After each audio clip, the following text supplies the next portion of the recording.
Yo guys, it's me Finley. Welcome back to a brand new video on the channel.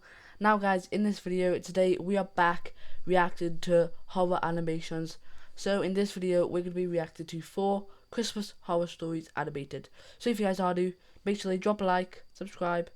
Let's hop straight into this and let's go. Alright. Let's see this. I'm a female and I work at a clothing store at a mall, and this is something that happened over the summer. I started work at 12 p.m. and was working a closing shift. The mall is open until 9 p.m., but our store closed at 8 on that particular day. Okay. It was a Saturday, so the mall was really busy. We got a lot of customers throughout the store, and I was busy basically the whole time. When things started to get interesting, though, was at about 4 p.m. I remember that I was working at one of the 4 registers that we had, ringing up customers. A woman who I was helping told me that she wanted to let me know that there was a guy in the store that was acting creepy and suspicious. I told the woman thanks for letting us know, and when I was done helping her, I notified another employee. I wasn't quite sure what she meant by creepy and suspicious, but I knew that it wasn't good. And the description of the man was a white male with a green sweatshirt and jeans about average height. I glanced around the store, but I couldn't see all areas from where I was. Plus, the many racks and displays of clothing that we had everywhere didn't allow me to see all the customers, and I didn't see the man. That makes sense. Not even 5 minutes later, though, I got another complaint. Another woman said that a guy in a green sweatshirt seemed to be following her around the store. There's no way. When I was done helping her, I decided to go find this guy and ask him what he was doing. I left the counter and started walking around the store. He looks terrifying. Eventually, I saw him near the back corner. He made eye contact with me for a brief second before looking away. As soon as he saw me walking towards him, he turned around and started walking towards the exit. Then he left. I figured he must have gotten the message without me having to say anything, and he knew he was doing something wrong and was going to get kicked out. I was glad he was gone, so hopefully no more of our customers would be bothered. And for the rest of my shift, everything went great. Things quieted down significantly after 7 p.m., and it was very calm for the final hour of work before getting off. Good. There were 3 of us employees working, and at 8 o'clock the other 2 went home, and I stayed back to do a few things. We closed the store by sliding the metal barrier from both sides of the store opening. My last job of the day was to go around the store and make sure that everything was relatively in order. It would usually only take me about 10 or 15 minutes or so. I would go around, sweep the floor, pick up garbage, and if any items were out of place or looking sloppy, I would fix them.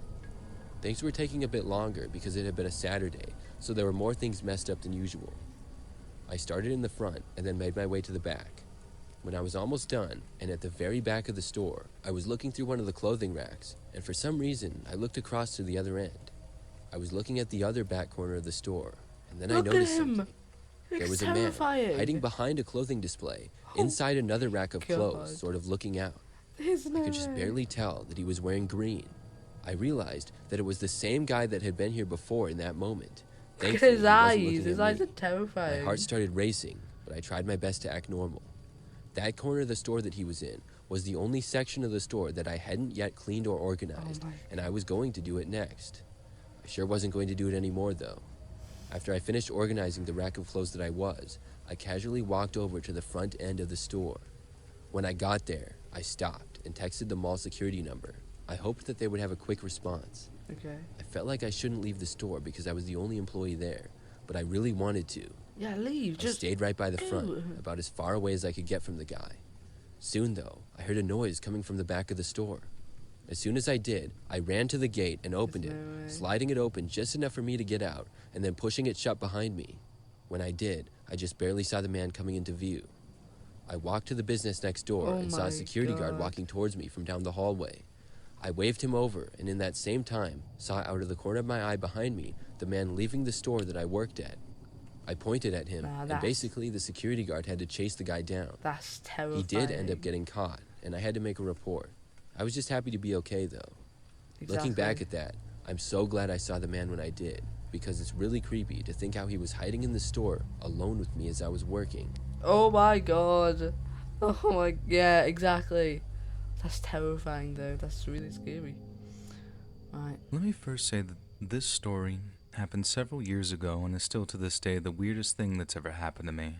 Okay. At the time, I didn't really view it as scary, just weird. Yeah. Years removed from the incident, however, I can reflect just how potentially dangerous and unnerving the situation actually was. Okay. Almost 5 years to the date of me writing this, I met Joey, At that time, I had just started with the new company Joey. as the head of human resources.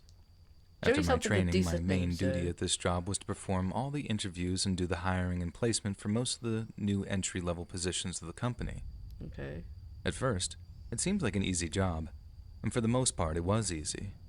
It was a lot of paperwork and a lot of unpleasant conversation with folks that were horribly unprepared for interviews. The first week of the job, I had performed nearly 50 interviews and nearly nothing of note had occurred. It was not until that Friday of my first week that I had a story to tell my wife at home. A story so strange that I still tell it to this day, Okay. as that Friday, I met Joey. The interview started like every other interview. I thought It was Joey friendly gonna and be cordial. nice.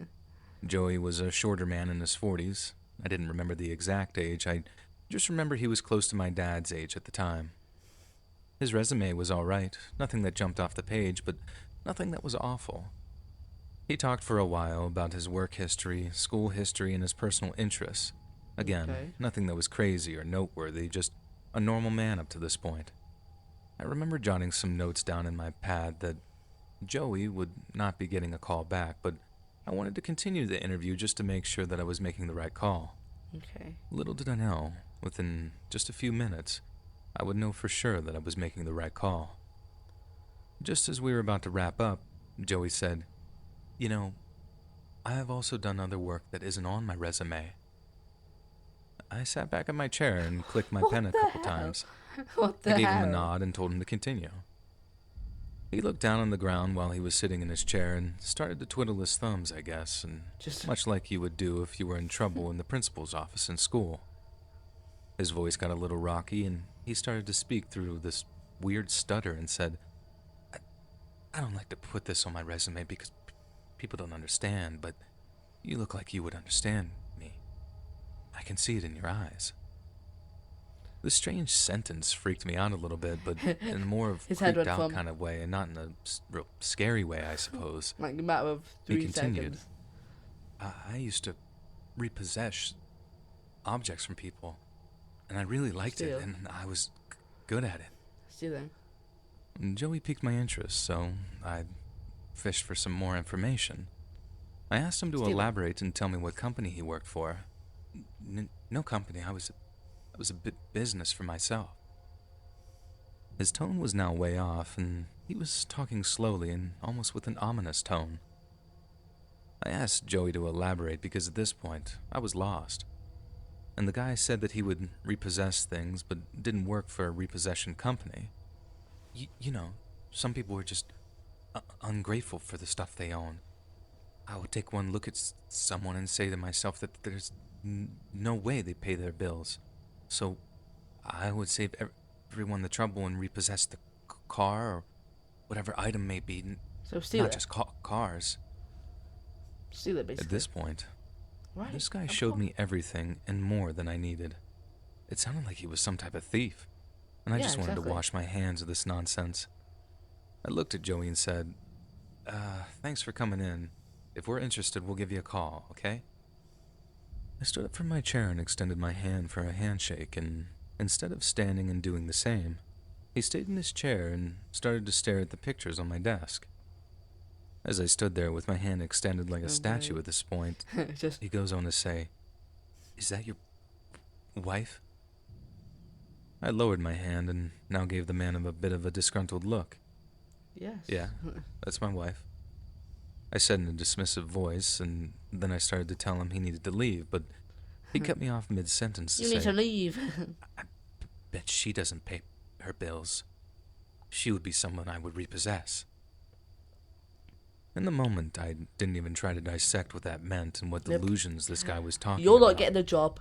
Go away. Alright, man, you need to leave. I started to get angry and a bit short with him. And then this lunatic goes on to actually lounge in the chair, extending his legs out. This guy was literally not leaving. Leave, dumbass. His voice then changed again, and he started to laugh and sounded upbeat. You know, I don't even think I want this job anymore. I think I want to get back into repossession business. I kid you not. After he said this, Cigarette. he pulled out a cigar A cigar. and started to light the thing right there in my office.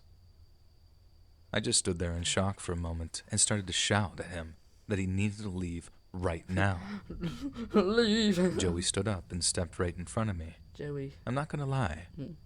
I felt a little terrified, but I wasn't going to do anything because that might be my job on the line. My company had security in place, but being that I was so new, I didn't really know the protocol. He grinned, and this was the first time I was able to see his yellow teeth, and he said, I know your name, and I'll find out where you live, and I hope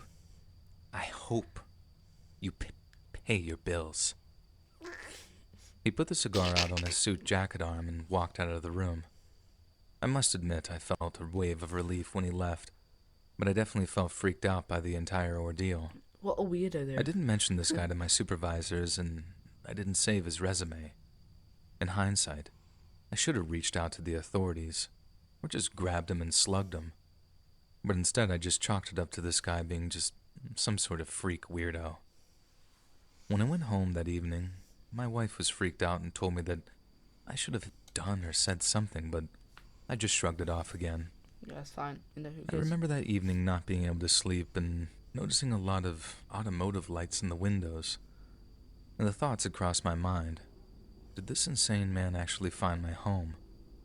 But when I woke up in the morning, thankfully nothing had been repossessed, as he would say. I never That's heard or different. saw this man again, but thought about that day for years. To this day, I still have not had an interview quite like that interview I had with Joey. That's weird. I realize nothing insane or terrifying happened here, but the body language and implications of Joey was so unnerving that it gives me nightmares all these years later. Why? It actually freaks me out more now than it Whip. did 5 years ago. No, I'm joking. I've had coworkers, friends, and I'm family a all wimp tell me too, I'm an it's fine. idiot for not doing anything or reporting this man, and I Exactly. realize now that I am. I was young and inexperienced then, and I didn't know what I was doing yet. I hope you enjoyed my weird stories about my interview with Joey. What do you think he was talking about? Was this guy just some thief or just a strange human being? I literally said as well, Joey seems like a nice guy. And then he pulls out with that. Yeah. But anyways, guys, that will be the end of the video. Thank you guys. Thank you guys for watching this video. If you guys did enjoy, make sure that you drop a like, subscribe, and I will see you all in the next one. Peace.